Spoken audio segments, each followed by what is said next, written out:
Eskerrik asko, jo. Egun osoan hori ibili naiz zer harrapatuko, eta ez dut argi bat ere ikusi. Jan gabe egon behar ote nuen, beldur nintzen, eta ara nire etxe barruan janaririk gozoen aurkitu dut. Jo.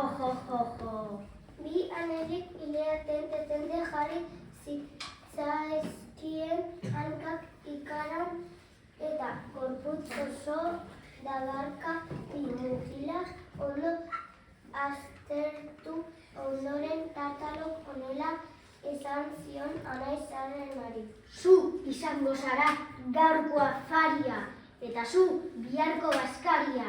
Aspaldian ez dut horrelako jaki ederrik izan. Jo. Eta besterik gabe anaizarrena atzaperretan hartu eta zart! Astiro jano zuen. Ondoren, rogaleak hartu zuen.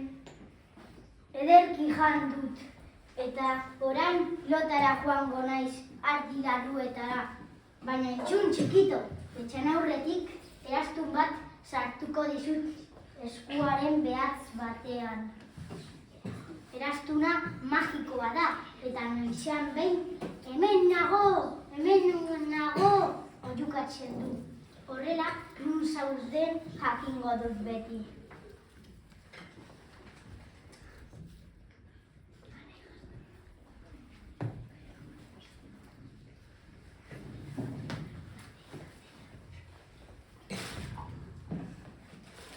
Tartelu luzeko dago, zerbait pentsatu behar duzuz. Eta azkar, badakit, nakila hartuko dut eta kam. Au! Itxutu egin nauzu, ikusiko duzu. Ardiren artean ezkutatuko zaiz. Harrapatuko zaitut. Nun zaude, hemen ez da ere. Tira, sarrerako argiak kenduko dut. Ardi larruak kanpora aterako ditut eta ikusiko du mutik horrek.